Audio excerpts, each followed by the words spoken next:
First law of thermodynamics के बारे में याद रखिएगा कि it is another statement of law of conservation of energy. ये हमें वही जो law of conservation of energy है कि energy can neither be created not destroyed, it only transform from one form to another. यही फर्स्ट लॉ ऑफ थर्मोडायनेमिक्स है कि आप किसी सिस्टम को हीट देते हो तो वो हीट कन्वर्ट हो जाएगी किस में, वर्क डन में, इंटरनल एनर्जी के चेंज में। आप किसी सिस्टम के ऊपर वर्क करते हो वो कन्वर्ट हो जाएगा इंटरनल एनर्जी के चेंज में और हीट में। लेकिन ओवरऑल हमारे पास किसी भी थर्मोडायनेमिक सिस्टम के अंदर फर्स्ट लॉ के अकॉर्डिंग एनर्जी क्या रहती है, कंजर्व रहती है। फिर इसकी स्टेटमेंट भी इस तरह से लिखी जाती है और ये इसकी मैथमेटिकल फॉर्म है कि heat given to the system is equal to work done plus change in internal energy.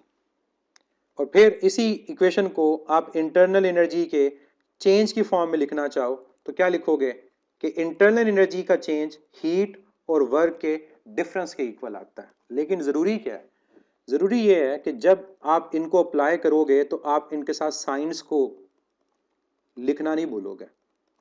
अगर आपने इन साइंस को लिखना भूल दिया, यूज़ करना भूल दिया, आपका पूरा का पूरा न्यूमेरिकल गलत हो जाएगा। और साइंस की बात ऊपर कर चुके हैं। अगर heat given to the system है heat positive, work done by the system है पॉजिटिव, इंटरनल एनर्जी इंक्रीज हो रही है तो इंटरनल एनर्जी का चेंज पॉजिटिव। अगर इंटरनल एनर्जी डिक्रीज हो रही है चेंज नेगेटिव, हीट सिस्टम से एक्सट्रैक्ट हो रही है हीट नेगेटिव, और वर्क डन अगर ऑन द सिस्टम है तो वर्क डन भी क्या होगा, नेगेटिव होगा। तो ये साइंस अगर आप लोगों ने सही सब्स्टिट्यूट कर दिए तो आपके पास इससे रिलेटेड कोई भी जो क्वेश्चन होगा वो गलत नहीं हो सकता। ठीक है, तो साइन इंपॉर्टेंट है कि साइन आपके पास यहां पर प्रॉपरली अप्लाई करने हैं। अदरवाइज आप कोई भी क्वेश्चन करोगे आपके पास आंसर जो होगा वो ठीक नहीं आएगा। एक क्वेश्चन करते हैं ताकि फार्मूला को यूज करना आपको आ जाए और फिर आज का लेक्चर खत्म। एक लास्ट में बात करेंगे एक, तो उसके बाद बताऊंगा कि कल हमने क्या करना है। क्वेश्चन है 500 joule of heat is given to the system and system performs 350 joule work. Calculate change in internal energy. अब ये जो क्वेश्चन आपके पास था इसमें देखें कि 500 joule of heat is given to the system, तो हीट दे रहे हो पॉजिटिव आएगी, and system performs 350 joule, system ने परफॉर्म किया, work done by the system है तो ये भी क्या होगा, पॉजिटिव होगा। क्या फाइंड करना है, इंटरनल एनर्जी का चेंज, फार्मूला के अकॉर्डिंग दोनों का डिफरेंस, या आ जाएगा 500 माइनस 350, आपका आंसर आ गया 150 जूल। अब एक चीज और मैं साथ ही साथ इसे पूछ लेता हूं, अगर इस क्वेश्चन में आपको ये कहता हूं कि इनिशियल जो इंटरनल एनर्जी है वो 100 जूल है, तो इसी क्वेश्चन में बताएं कि फाइनल इंटरनल एनर्जी कितनी है। जी बिल्कुल 250 होगी। उसकी रीजन, ये साइन क्या है, पॉजिटिव है। अगर पॉजिटिव है तो पॉजिटिव साइन क्या शो करता है, पॉजिटिव साइन शो करता है कि इंटरनल एनर्जी इंक्रीज कर रही है। तो मतलब फाइनल जो होगा उस इनिशियल के अंदर ये डेल्टा यू ऐड होगा, ये ख्याल रखना है। तो ये आप वैसे भी कर सकते हो कि delta U final minus initial है तो final initial plus delta you आएगा। तो इनिशियल कितना है हमारे पास 100, तो प्लस 150, ये आएगा 250 जूल। और अगर ये साइन पॉजिटिव की जगह नेगेटिव आता, इसका मतलब इंटरनल एनर्जी डिक्रीज कर रही है, तो फिर 100 में से 150 सब्ट्रैक्ट होता, तो फिर क्या आता, फिर आपका आंसर आता नेगेटिव 50 जूल, कि फाइनल जो है वो डिक्रीज कर गई है। और इंटरनल एनर्जी के बढ़ने और कम होने का मतलब टेम्परेचर का बढ़ना और कम होना है, कि टेम्परेचर की वैल्यू क्या बढ़ रही है या टेम्परेचर की वैल्यू कम हो रही है। लास्ट में जो हमने फर्स्ट लॉ ऑफ थर्मोडायनेमिक्स पढ़ा था उसी से हम आज के लेक्चर को स्टार्ट करेंगे। जो फर्स्ट लॉ ऑफ थर्मोडायनेमिक्स था उसके बारे में मैंने ये कहा था कि that is another statement of law of conservation of energy, क्योंकि हम कहते हैं कि किसी भी थर्मोडायनेमिक सिस्टम में ओवरऑल जो एनर्जी होती है वो कंजर्व रहती है। और जो first law of thermodynamic statement थी वो हम यूँ कहते हैं कि किसी भी सिस्टम को जब हीट प्रोवाइड करेंगे तो हमारे पास उस सिस्टम के अंदर वो हीट कन्वर्ट होती है, मैकेनिकल जो वर्क प्रोड्यूस होगा और उसके अलावा उस सिस्टम की इंटरनल एनर्जी को चेंज करेगा। लेकिन यहाँ पर ज़रूरी ये है कि हमें साइंस पता हो। अगर किसी सिस्टम को हीट देंगे पॉजिटिव, किसी सिस्टम से हीट एक्सट्रैक्ट करेंगे negative, work done by the system होगा positive, work done on the system होगा नेगेटिव। इंटरनल एनर्जी इंक्रीज करेगी तो change positive, internal energy decrease करेगी तो चेंज नेगेटिव। ये वो वेरिएबल्स हैं जो हमें पता होने चाहिए ताकि कोई भी न्यूमेरिकल हमारे पास आता है तो हम उस न्यूमेरिकल को इजीली सॉल्व कर सकें। प्रैक्टिस बुक के सॉल्यूशन मैंने अपलोड किए हैं, आप प्लेलिस्ट में देखेंगे तो वहाँ प्रैक्टिस बुक के सॉल्यूशन आपको वेव्स तक मिलेंगे। फिजिकल ऑप्टिक्स में फर्दर करूँगा अपलोड। अब हमने आज करना क्या, सबसे पहले हमने फर्स्ट लॉ ऑफ थर्मोडायनेमिक्स को अप्लाई करना है 4 डिफरेंट प्रोसेस के ऊपर, और फिर ये देखना है कि उन 4 डिफरेंट प्रोसेस पे जब फर्स्ट लॉ ऑफ थर्मोडायनेमिक्स को अप्लाई करेंगे तो उनके रिजल्ट्स क्या आएंगे। अब वो 4 प्रोसेस कौन कौन से हैं? वो 4 प्रोसेस हमारे पास हैं isothermal, adiabatic, isobaric and isochoric. और ये तमाम जो पॉइंट यहाँ पर हम डिस्कस करेंगे ये एमसीक्यूज पॉइंट ऑफ व्यू से काफ़ी इंपॉर्टेंट है। Isothermal, second one is adiabatic process, third one is isobaric and fourth one is isochoric process. अब पहली बात तो ये कि हमारे पास इन पॉइंट्स का मतलब क्या है। आइसोथर्मल प्रोसेस का मतलब क्या होता है? आइसोथर्मल प्रोसेस का मतलब हमारे पास होता है कि अगर किसी सिस्टम के अंदर टेम्परेचर की जो वैल्यू है वो क्या हो, कांस्टेंट हो। तो अगर ओवरऑल टेम्परेचर कांस्टेंट होगा दैट मींस ओवरऑल उस सिस्टम के अंदर टेम्परेचर का जो चेंज है वो जीरो है। और अगर हमारे पास किसी सिस्टम में टेम्परेचर चेंज नहीं हो रहा तो कल जो मैंने फार्मूला आपको इंटरनल एनर्जी का लिखवाया था उसमें इंटरनल एनर्जी का चेंज डिपेंड ही टेम्परेचर के चेंज पे करता है। तो टेम्परेचर का चेंज अगर आपके पास जीरो, इसका मतलब ये होगा कि ओवरऑल इंटरनल एनर्जी का चेंज भी क्या आएगा, जीरो आएगा। अब मैं फर्स्ट लॉ को अप्लाई करता हूँ। तो फर्स्ट लॉ के अकॉर्डिंग जो हीट है that is equal to work done plus delta U. तो ये फर्स्ट लॉ के अंदर हमारे पास जो डेल्टा यू की वैल्यू है वो क्या है, जीरो।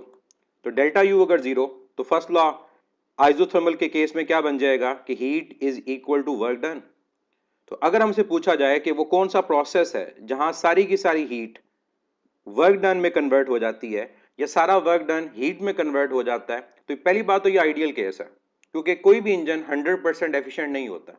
तो सारी हीट वर्क में और सारा वर्क हीट में कन्वर्ट नहीं होता, लॉसेस ज़रूर अवेलेबल होते हैं। तो ये एक हमारे पास आइडियल केस बन गया कि अगर टेम्परेचर कांस्टेंट हो, इंटरनल एनर्जी का चेंज जीरो हो तो सारी हीट वर्क डन में कन्वर्ट हो जाती है। नेक्स्ट पॉइंट कि आइसोथर्मल प्रोसेस में हमारे पास कंडीशन क्या है। याद रखिएगा कि आइसोथर्मल प्रोसेस को करवाने के लिए हमें इसको स्लो करवाना होता है, ये स्लो प्रोसेस होता है। चाहे हमारे पास एक्सपेंशन हो चाहे हमारे पास कंप्रेशन हो, जब तक हम प्रोसेस को स्लो नहीं करेंगे हमारे पास कभी ये पॉसिबल नहीं होगा कि इंटरनल एनर्जी कांस्टेंट हो और सारी की सारी हीट वर्क में या सारा वर्क हीट में कन्वर्ट हो जाए। मैं आपको एग्जांपल देता हूं कि लेट से हमारे पास एक सिलेंडर है और उस सिलेंडर के अंदर प्रेजेंट है एक मूवेबल पिस्टन। अब यहाँ कोई भी गैस आइडियल प्रेजेंट है। अब मेरे पास यहाँ पर लोड प्रेजेंट है जो यहाँ प्रेजेंट है। तो अगर तो मैं इन लोड्स को स्लोली यहाँ से रिमूव करूँगा, इतना स्लोली रिमूव करूँ कि हमारे पास ओवरऑल इस पूरे के पूरे गैस की जो इंटरनल एनर्जी कांस्टेंट है, तभी ये पॉसिबल होगा कि कांस्टेंट टेम्परेचर पे ये गैस क्या करे, एक्सपैंड करे। और ये सारा करने के वक्त हमें करना क्या पड़ेगा, इस गैस को प्रोवाइड करनी पड़ेगी हीट। और वो सारी की सारी हीट जब पिस्टन मूव करेगा अपवर्ड तो कन्वर्ट किस में हो जाएगी, वर्क डन में कन्वर्ट हो जाएगी। तो मींस आइसोथर्मल प्रोसेस आइडियल है अगर हम इसको स्लो करवाते हैं, तभी ओवरऑल इंटरनल एनर्जी चेंज नहीं होगी और सारी हीट मैकेनिकल एनर्जी में कन्वर्ट होगी। और यहां पर आप ये कह सकते हैं कि जब सिस्टम को हीट देंगे तो work done by the system होगा, और जब किसी सिस्टम से हीट को एक्सट्रैक्ट करेंगे, रिमूव करेंगे, तो हमें work done on the system करना पड़ेगा। इसकी मैं एग्जांपल अगर आपको यहां पर देता हूं कि इसी हमारे पास सिलेंडर के अंदर जो लोड मैंने स्लोली रिमूव किए थे, अगर मैं उनको स्लोली अप्लाई करता हूं दोबारा, अगर मैं स्लोली उनको अप्लाई करूंगा तो गैस स्लोली कंप्रेस होगी, और जब गैस स्लोली कंप्रेस होगी तो ओवरऑल हमारी कोशिश ये होगी कि कांस्टेंट टेम्परेचर पे ये सारा काम हो रहा हो। अब हीट क्या होएगी? एक्सट्रैक्ट। और अब सिस्टम के ऊपर हम वर्क कर रहे हैं तो ये वर्क डन क्या होगा? नेगेटिव। तो जब भी प्रोसेस स्लो होगा वो रिवर्सिबल भी होगा, और वो एग्जांपल किसकी होगी? आइसोथर्मल प्रोसेस की। फर्स्ट लॉ हमें ये नहीं बताता कि ये पॉसिबल है या नहीं है। फर्स्ट लॉ बताता है कि ओवरऑल सिस्टम में एनर्जी ने कंजर्व रहना है। ये जो डायरेक्शन बताता है ना कि क्या ये प्रोसेस पॉसिबल भी है, ये हमें बताता है सेकंड लॉ। तो जब सेकंड लॉ की बात की जाती है तो सेकंड लॉ फर्स्ट लॉ की लिमिटेशंस को कवर करता है, क्योंकि फर्स्ट लॉ ये नहीं बताता कहीं पर भी कि इस प्रोसेस पे इसने अप्लाई होना है या इस पे नहीं होना। हम ये पढ़ते हैं कि heat transfer from high temperature to low temperature, और इस दौरान आउटपुट वर्क डन होगा। अब लो से हाई भी हीट ट्रांसफर होती है, फर्स्ट लॉ कहेगा होती है, एनर्जी कंजर्व रहती है, लेकिन कैसे होती है फर्स्ट लॉ किसी भी तरह से एक्सप्लेन नहीं करता। तो इसलिए फर्स्ट लॉ रिवर्सिबल इरिवर्सिबल दोनों पर अप्लाई होगा। अब आए नेक्स्ट आइसोथर्मल के ग्राफ की तरफ, कि आइसोथर्मल प्रोसेस का अगर मैं ग्राफ ड्रॉ करता हूं तो उसका ग्राफ कैसा होगा। ये ग्राफ मैं ड्रॉ करूंगा PV diagram, pressure along Y and volume along X. तो ग्राफ कैसा होगा? अगर मैं एक्सपेंशन की बात करूं कि शुरू में मेरे पास वॉल्यूम V1 है और प्रेशर P1 है, गैस एक्सपैंड हुई स्लोली, स्लोप कम होगी। ये निशानी है कि प्रोसेस स्लो होगा, और हम पॉइंट 1 से पॉइंट 2 पे आएंगे, वॉल्यूम V2 हो जाएगा और प्रेशर P2 हो जाएगा, और हम इस कर्व को क्या बोलते हैं? हम इस कर्व को बोलते हैं आइसोथर्म। नेक्स्ट एक और चीज मैं आपको आइसोथर्मल प्रोसेस के हवाले से बताना चाहूँ, ये कहीं ना कहीं आपको हेल्प करेगी, और खास तौर पर अगर कोई मैथमेटिक्स का स्टूडेंट ये लेक्चर देख रहा है तो उसको ये हेल्प करती है कि आइसोथर्मल प्रोसेस के अंदर अगर आपने वर्क डन कैलकुलेट करना है तो उसका फार्मूला होता है n number of moles R general gas constant into temperature, जो कांस्टेंट टेम्परेचर है, and log of E into V2 divide by V1। लेकिन ये वहीं पर आप लोग यूज कर सकते हैं जहां पर आपको कैलकुलेटर अलाउ होगा या लॉ की वैल्यू गिवन होगी। तो ये जो फार्मूला है ये आप लोग याद रखिएगा, कहीं पर आपको जरूरत पड़ती है तो वहां पर आपको पता चल जाएगा कि हमारे पास ये फार्मूला वर्क डन फाइंड करने के लिए इन केस ऑफ आइसोथर्मल यूज होता है, लेकिन विदाउट कैलकुलेटर हम इसको यूज नहीं कर सकते। अब है एडियाबैटिक की। एडियाबैटिक प्रोसेस में ये कहा जाता है कि हमारे पास एक ऐसा प्रोसेस जहां हीट एक्सचेंज नहीं होती, हीट एक्सचेंज जीरो, ना सिस्टम को हीट दें ना उससे हीट लें, मतलब एक तरह का टोटली आप कह सकते हैं कि इंसुलेटिंग मीडियम बन जाएगा कि जो कंडक्ट नहीं कर रहा होगा। तो हीट एक्सचेंज यानी Q की वैल्यू हमारे पास जीरो है। अप्लाई करें फर्स्ट लॉ को। फर्स्ट लॉ के अकॉर्डिंग Q इक्वल है work done plus delta U के। अब यहां पर वैल्यू पुट करें, क्या चीज अब हमें गिवन है? Q।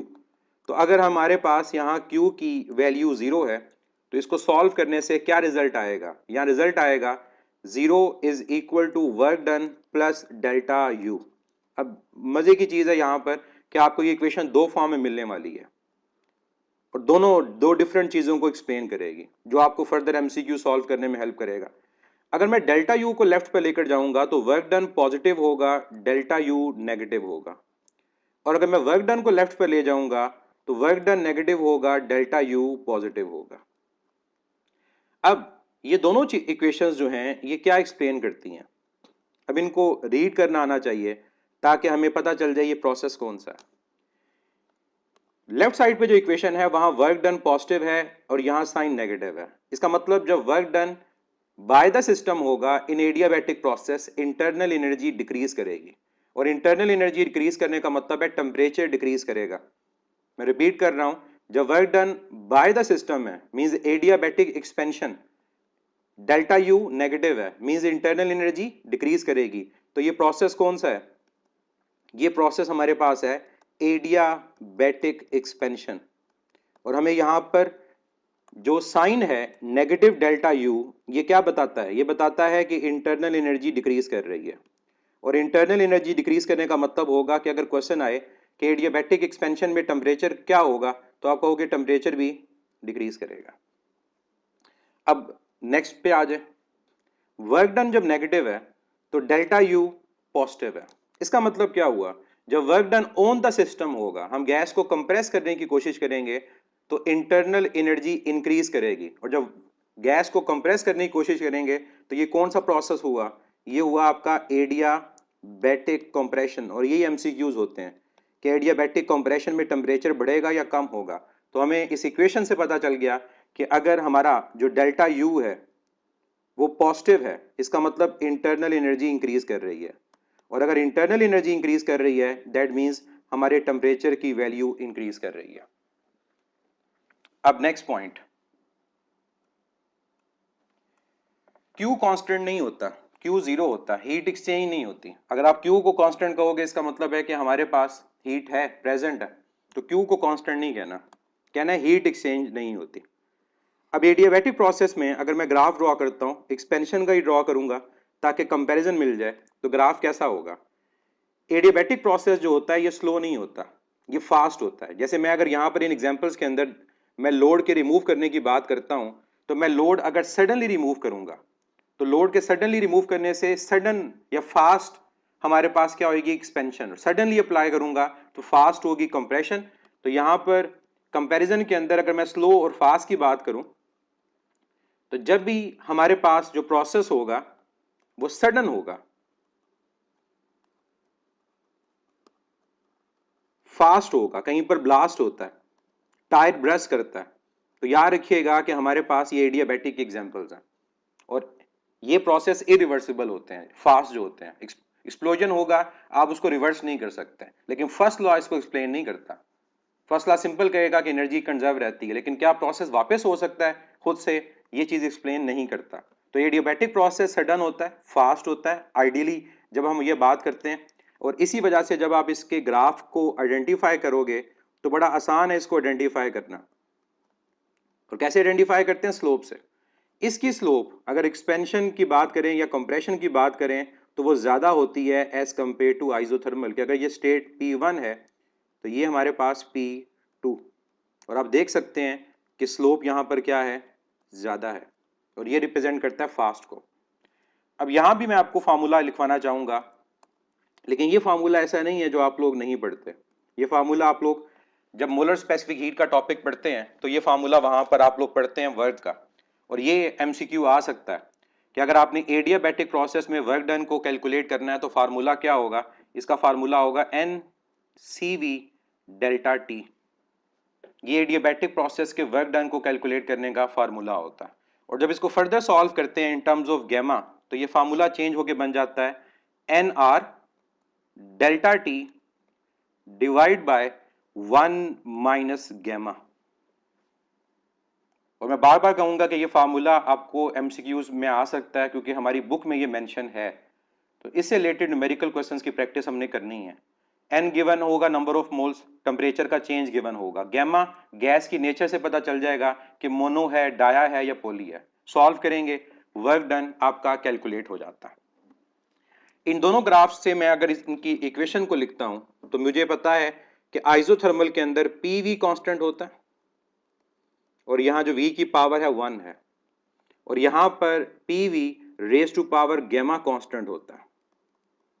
और हमें पता है कि जब रिलेशन इनवर्स हो और पावर 1 से ग्रेटर हो तो उतनी ग्राफ की स्लोप ज्यादा होती है। तो ये चीज यहां देखें, जब पावर 1 है हमारी स्लोप कम है, जब पावर गैमा, और गैमा हम जानते हैं 1 से क्या होता है, ग्रेटर, तो स्लोप क्या हो गई है, ज्यादा।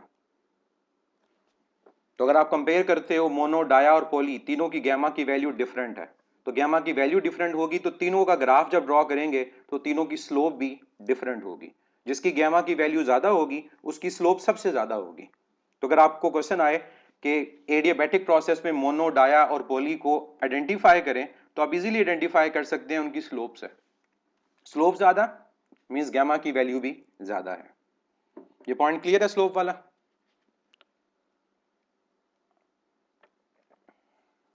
चलिए अब नेक्स्ट मैं चलता हूं। ये दो प्रोसेस इंपॉर्टेंट है, इनसे रिलेटेड क्वेश्चन ज्यादा होते हैं। जो बाकी दो है ना, आइसोबैरिक और आइसोकोरिक, वो इतना मसला नहीं है। आइसोबैरिक में कहा जाता है आइसो बार, बार प्रेशर के लिए, कि जब हमारा प्रेशर कांस्टेंट होता है, यहां कोई चीज जीरो नहीं होती। क्योंकि हमारे फार्मूला में कोई ऐसा वेरिएबल नहीं है फर्स्ट लॉ में जो प्रेशर कांस्टेंट होने से जीरो हो जाए। इसका मतलब यहाँ पर मैं जब हीट की बात करूंगा तो यहाँ heat work done plus delta you के इक्वल है, कोई चीज़ जीरो नहीं है। अगर कोई चीज़ जीरो नहीं है तो फार्मूला ज़्यादा यूँ लिखा जा सकता है कि मैं वर्क डन की जगह क्या लिख दूँ, पी डेल्टा वी बस।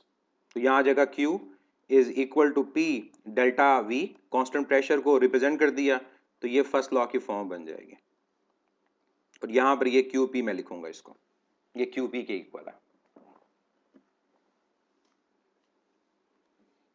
Sir the first law of thermodynamics UHS के सिलेबस में इंक्लूडेड है। मोलर स्पेसिफिक हीट और इंटरनल एनर्जी, इन दोनों टॉपिक्स का ताल्लुक फर्स्ट लॉ से है। अगर फर्स्ट लॉ ना पता हो तो ना इंटरनल एनर्जी का टॉपिक कवर होता है, ना मोलर स्पेसिफिक हीट का टॉपिक कवर होता है। दूसरी चीज़, यूएचएस का सिलेबस फाइनल अनाउंस नहीं हुआ, तो हम अभी इसके बाद इवन सेकेंड लॉ को भी पढ़ेंगे कि अगर इन केस सेकेंड लॉ शामिल होता है तो हमें वो पता होना चाहिए। जैसे नम्स के अंदर हुआ है, सिलेबस को उन्होंने चेंज करके कुछ टॉपिक्स को ऐड कर दिया है, तो यहाँ भी ये पॉसिबिलिटी है। तो जब तक फाइनल सिलेबस अनाउंस नहीं होता हम लोग नहीं कह सकते कि क्या पढ़ना चाहिए क्या नहीं पढ़ना चाहिए। तो खुद से चीज़ नहीं सोचनी कि क्या है और क्या नहीं है। नेक्स्ट पॉइंट, मैं इसके ग्राफ की बात करूं तो आइसोबैरिक प्रोसेस का अगर ग्राफ ड्रॉ किया जाए, pressure along y, volume along x, तो प्रेशर कांस्टेंट, ग्राफ होगा straight line parallel to x axis. ये आइसोबैरिक की निशानी है, ये graph parallel to x axis होगा। शानजा वेट कर लें, अभी हमने गैमा के बारे में पढ़ना है। क्यों जल्दी करते हैं, जो चीज़ अभी पढ़ी नहीं है उसके बारे में सवाल पूछ रहे हैं। और क्या कल वैसे बता भी दिया था लेकिन आज के टॉपिक में शामिल है, आगे पढ़ना है हमने। एक गलत सवाल पूछते हैं सारे शुरू हो जाते हैं। तो ये ग्राफ होगा straight line parallel to X axis और ये रिप्रेजेंट करेगा किसको, प्रेशर को, कि प्रेशर की वैल्यू क्या है, कांस्टेंट है। अगर मैं बात करता हूं कि आइसोबैरिक में वर्क डन कैसे कैलकुलेट किया जाता है, तो यहां वर्क डन का फार्मूला सिंपल है, P डेल्टा V, और इसको लिखा जा सकता है P delta V is equal to N R delta T, या एन आर टी भी लिख दें, कोई फर्क नहीं पड़ता। हमें पता है कि वेरिएबल कोई ना कोई है, वॉल्यूम अगर चेंज हो रहा है तो किसी वेरिएबल की वजह से चेंज हो रहा है, और इस रिलेशन में वेरिएबल कौन होगा, वो डेल्टा टी होगा। इससे रिलेटेड अगर कोई क्वेश्चन आता है तो वो सॉल्व करना मुश्किल नहीं होता। आपको पता है कि डेल्टा वी का मतलब होगा फाइनल माइनस इनिशियल, आपका वर्क डन कैलकुलेट हो जाता है। आइसोकोरिक की तरफ चलते हैं। आइसोकोरिक में क्या चीज कांस्टेंट होती है, वॉल्यूम कांस्टेंट होता है। और वॉल्यूम कांस्टेंट होने का मतलब है कि आपके पास गैस ना एक्सपैंड कर रही है ना कंप्रेस हो रही है। गैस ना एक्सपैंड हो रही है ना कंप्रेस हो रही है, तो वॉल्यूम के चेंज जीरो होने का मतलब होगा कि हमारा जो वर्क डन होगा वो जीरो के इक्वल होगा।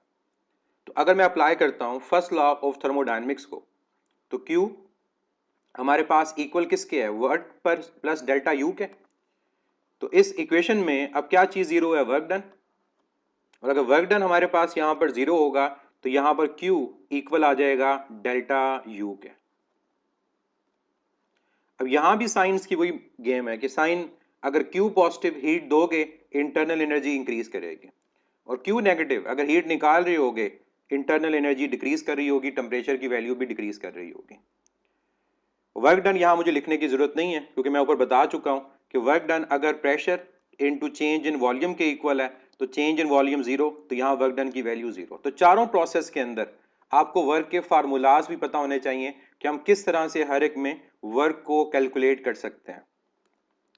ग्राफिकल रिप्रेजेंटेशन की बात की जाए, pressure along y, volume along x, तो इसका ग्राफ होगा parallel to y axis, pressure axis के पैरेलल होगा अगर प्रेशर अलोंग y है।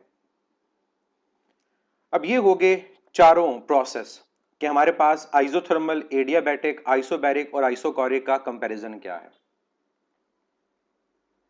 अगर मैं आपसे पूछता हूं कि हमारे पास इन चारों प्रोसेस में वर्क डन की वैल्यू किस में मैक्सिमम है, अगर मैं सेम इनिशियल कंडीशन से स्टार्ट करता हूं, starting from same initial point कि स्टेट P1 V1 है, टेम्परेचर T1 है, तो इन चारों प्रोसेस में वर्क डन की वैल्यू मैक्सिमम किस में होगी।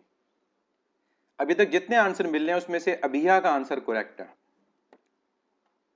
Isobaric in case of expansion, कि अगर हमारे पास एक्सपेंशन होगी तो फिर आइसोबैरिक का वर्क डन मैक्सिमम होगा, और अगर कंप्रेशन होगी तो फिर एडियाबैटिक का वर्क डन मैक्सिमम होगा। अभी तक जितने भी आंसर मिले हैं सिर्फ अबिहा का आंसर करेक्ट है, क्योंकि हम जब तक ये ना जाने कि एक्सपेंशन है कंप्रेशन है, हम नहीं बता सकते कि वर्क डन मैक्सिमम किस में होगा।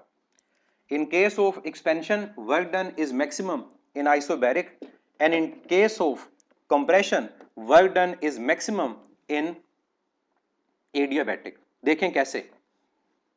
अब मैं दो ग्राफ एक्सप्लेन करता हूं जिससे आपको आइडिया हो जाएगा कि वर्क डन की वैल्यू किस में मैक्सिमम है और किस में मिनिमम है। और ये जो ऊपर अरसलान बाबा ने सवाल किया था उसको जवाब भी इसका मिल जाएगा।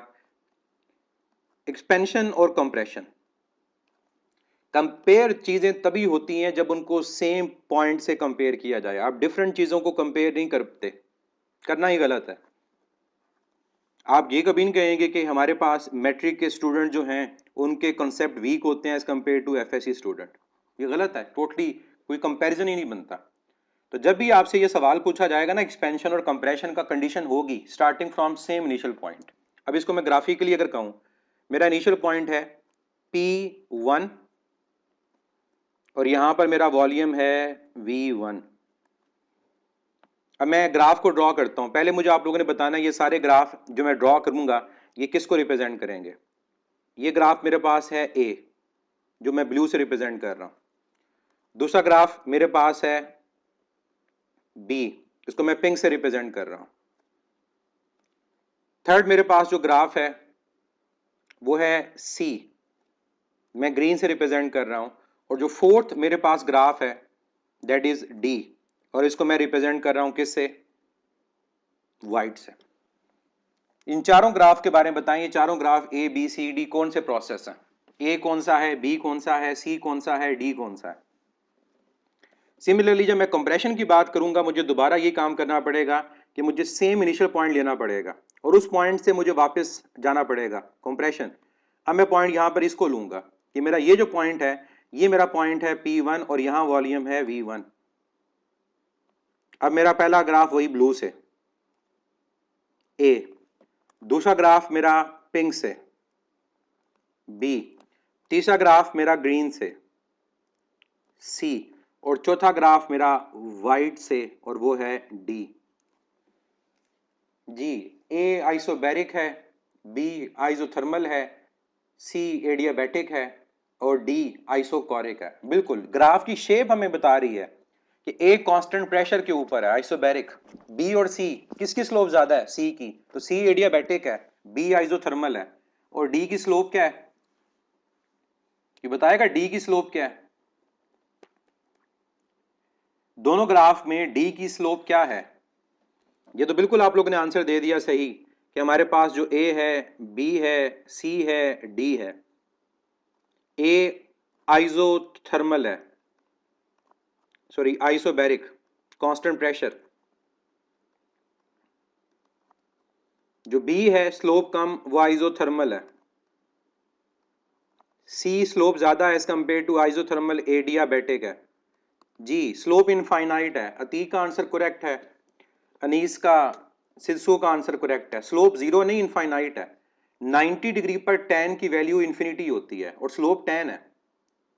तो याद रखिएगा कि हमारे पास आइसोकोरिक प्रोसेस की स्लोप इनफाइनाइट होती है, तो D जो है वो आइसोकोरिक है।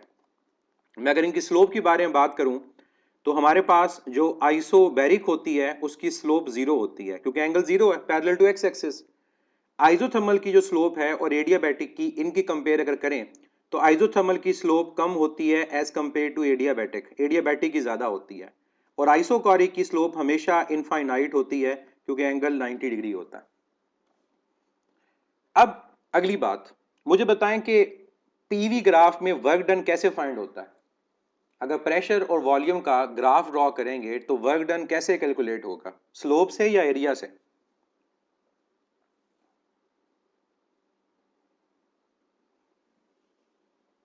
पीवी डायग्राम में वर्क डन स्लोप से आता है या एरिया से आता है, एरिया से। बिल्कुल ठीक है। अब जरा एक्सपेंशन और कंप्रेशन में मुझे बताएं, एक्सपेंशन में किस ग्राफ के नीचे एरिया ज्यादा है, area under the curve towards volume axis, और कंप्रेशन में किस ग्राफ के नीचे एरिया ज्यादा है टुवर्ड्स वॉल्यूम एक्सिस।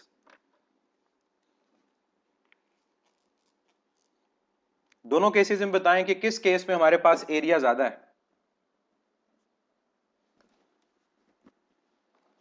और ये नजर भी आ रहा है हमें कि अगर दोनों में ग्राफ को कंपेयर करता हूं तो एरिया अंडर द ग्राफ मेरे पास इक्वल आएगा वर्क डन के। Area under the pressure volume graph किस एक्सिस की तरफ, टुवर्ड्स वॉल्यूम एक्सिस, ये इक्वल होगा वर्क डन के। तो जिसका एरिया ज्यादा वर्क डन ज्यादा। तो एक्सपेंशन में नजर आ रहा है कि सबसे ज्यादा जो एरिया है वो ए के नीचे का है, उसके बाद बी, उसके बाद सी, और डी का तो वर्क डन ही जीरो है। तो फिर मुझे आंसर मिल गया कि एक्सपेंशन के केस में जो वर्क डन है that is maximum in case of isobaric,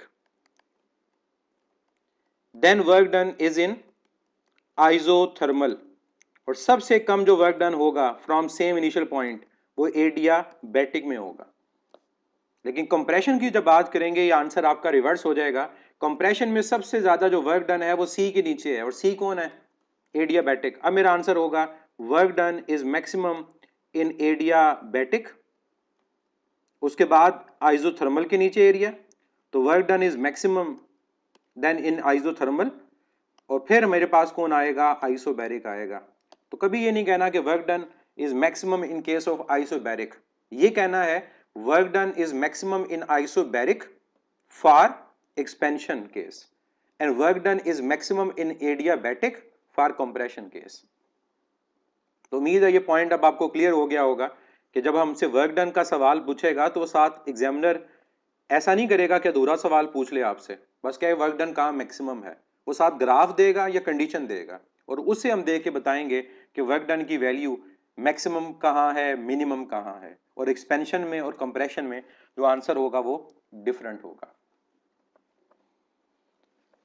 ये चारों प्रोसेस क्लियर हो गए आप लोगों को, और इन चारों के जो ग्राफ हैं वो भी क्लियर हो गए, इन चारों के वर्क डन का भी पता चल गया, इन चारों की स्लोप का पता भी चल गया।